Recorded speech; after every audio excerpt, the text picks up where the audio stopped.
You have the ability, by the power of the living God, through the Spirit of God, to be a different person a year from now, 2 years from now, 3 years from now.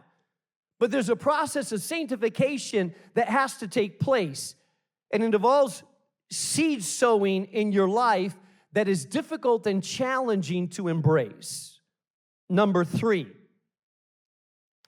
So not only do you need to understand that the sow-reap principle, that God cannot be cheated, you need to understand that the seed factor, that you have to sow the seeds, the quantity and quality. And lastly, number 3 is the perseverance factor. My reaping is dependent on my commitment to continue to sow the right seeds. Notice what the Apostle Paul tells us in verse 9. And let us not grow weary in doing good, for in due season we will reap if we do not give up. This principle introduces us to the lag factor. The lag, L-A-G. In other words, there is a lag from when we sow the seed to when we start to see the plant emerge and the fruit produced. There's a lag. Many of us give up during the lag. If you're sowing good seeds and it's difficult, you look and say, it's not working. I started to do it, I don't see any change. You're living in the lag. Some of you are in the opposite side.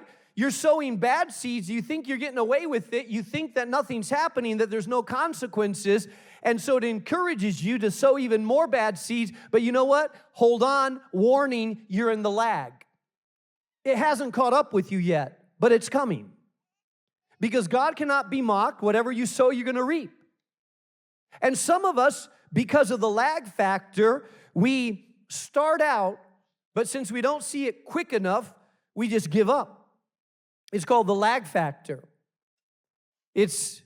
I remember when my children were small, we got a pot and we were trying to teach them a little bit about, it was a science project where they had to plant a seed, and I forget which child it was, but I remember we planted a seed, we watered it, and we said, okay, out of this, a plant's going to come out. And the very next day, they came out and said, where is it, Dad? I was like, no, well, it takes time.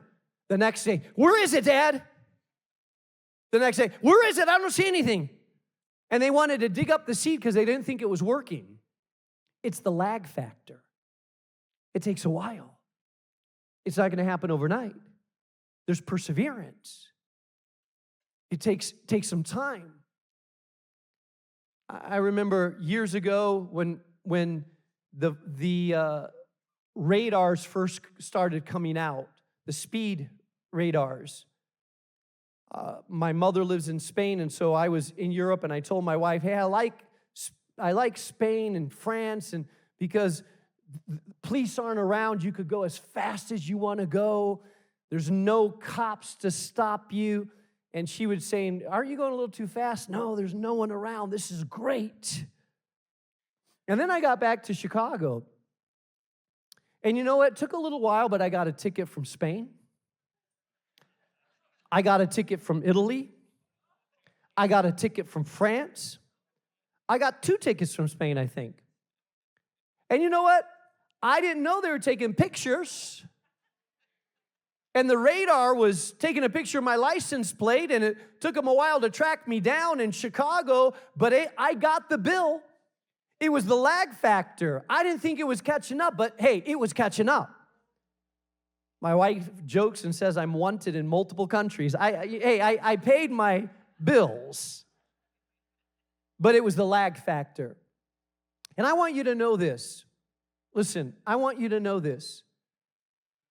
The desire of God is that you would be transformed and changed into the image of His Son, Jesus. The desire of God is that you would live the kind of life that He's called you to, which is not necessarily an easy life, but a life of abundance and of His presence. That doesn't happen without you determining what seeds am I going to start sowing today so that I can become that person that God has called me to be tomorrow? What are the seeds that I'm going to start sowing today? And I'm going to press on. For those of you that are in long stretches of obedience and it's hard for you to continue, maybe you're single right now and you say, you know what, I used to go out every other night and I lived a pretty wild life since I've come to Jesus. I've decided I'm going to follow Jesus. I'm going to do it His way, and maybe it's hard right now to do it. Can I tell you, persevere. Persevere. This is a tough time of obedience, but it's going to pay out.